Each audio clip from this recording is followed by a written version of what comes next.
Ce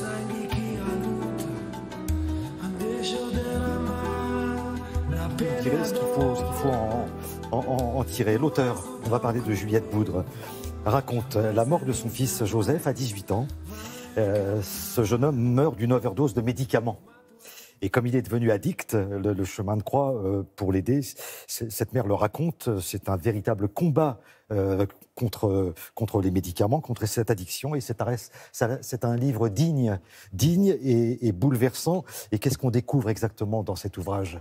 On découvre effectivement la descente aux enfers d'un jeune garçon, Joseph, qui a tout pour lui. Il est beau comme un soleil, il a un cœur énorme, il est sensible, il est intelligent, il est d'une bonne famille. Et pourtant, Joseph va, il y a un peu plus d'un an, mourir d'une overdose de médicaments. Il venait d'avoir 18 ans. Le récit, c'est sa mère, Juliette Boudre, qui l'écrit. Et c'est d'abord une déclaration d'affection d'une mère à son fils absolument bouleversante.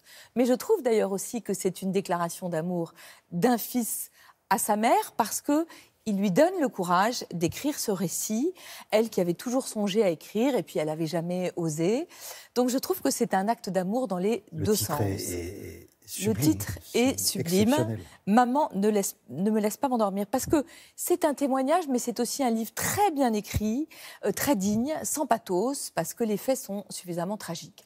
Joseph, il a 12 ans quand il bascule un peu, il choisit les mauvais copains à l'école, il a donc un peu des mauvaises fréquentations, des mauvaises notes, il commence à se faire virer d'une école, de l'autre, il commence à fumer des pétards, les parents en font un cheval de bataille, arrêtent pas de le tester, et puis au bout d'un moment, on se dit que c'est mieux de l'envoyer peut-être dans un pensionnat en Angleterre.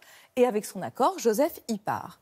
Il passe 2 ans dans un premier pensionnat, il change de pensionnat et elle retrouve son fils à des vacances scolaires et elle le trouve très changé. Ce gamin qui était vraiment un grand tendre, il est très irascible, il est très nerveux et il lui dit il faut absolument qu'on aille voir un médecin parce que j'ai des crises de tachycardie et je voudrais prendre des anxiolytiques pour me calmer. Elle lui dit mais enfin mon chéri tu es tout jeune, pourquoi prendre des médicaments? Elle l'emmène voir un médecin qui dit que tachycardie non, mais qui dit écoutez Joseph est très anxieux effectivement, il a surtout des grandes insomnies, on peut lui donner des médicaments. Et là, elle va découvrir que dans le pensionnat en Angleterre, un jour, il a eu une crise de panique parce qu'il avait fumé un pétard et que chez certains adolescents, ça provoque des crises de panique, qu'il a demandé un anxiolytique, qu'il a trouvé que c'était formidable, cet effet planant de ces médicaments qu'il y a dans toutes les armoires à pharmacie, de toutes les familles, dans tous les foyers, et qu'il est devenu addict à ces médicaments. Et là commence un chemin de croix, parce que c'est très difficile de se sevrer de ces médicaments. Ça vous donne l'équivalent de crise d'épilepsie, qu'en France, il y a très très peu de prise en charge de ces médicaments. Donc on l'envoie en Angleterre, on l'envoie en Espagne, il en revient bien, il en revient pas bien. Et là commencent des années de montagnes russes. Parfois ça va mieux, parfois ça va pas du tout mieux. Juliette Boudre, elle raconte que parfois elle a envie de croire son enfant qui lui dit « Maman, je te promets, c'est fini ». Et puis parfois elle n'arrive plus à le croire parce que Joseph, c'est un petit garçon, un jeune garçon, un adolescent qui est très intelligent et qui est un champion de la manipulation, comme tous les gens d'ailleurs qui tombent dans des processus d'addiction. Donc ça finit très mal, ça finit par la mort de Joseph. Alors pourquoi est-ce qu'elle écrit ce livre? C'est un témoignage, j'ai dit que c'était concernant. Oui, ça nous concerne parce que c'est ça qui est intéressant. C'est un livre à double détente, c'est un livre qui va rendre Joseph éternel, parce que grâce à ce livre, vous, moi, on se souviendra tous de Joseph.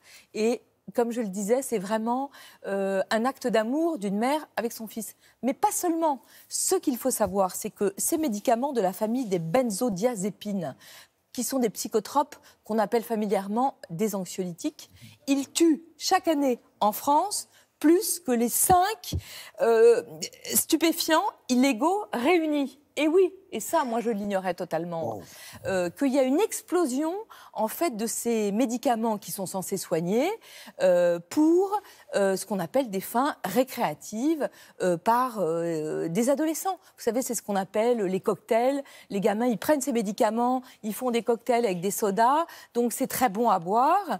Et ça, vraiment, ça cause des ravages. Il n'y a pas beaucoup de chiffres encore. Les pouvoirs publics sont en train de se rendre compte, grâce à des témoignages comme celui de Juliette Boudre, de l'ampleur des dégâts.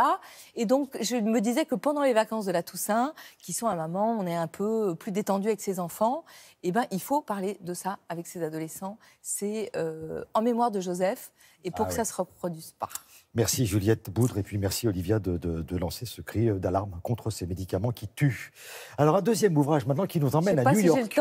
Si j'ai le temps. Ouais. 30 secondes. Rapidement. Parce que Juliette Boudre, j'ai eu l'émotion de la rencontrer. Elle m'a dit que les livres l'avaient beaucoup aidée à tenir debout. Donc je lui en ai choisi un exprès pour elle.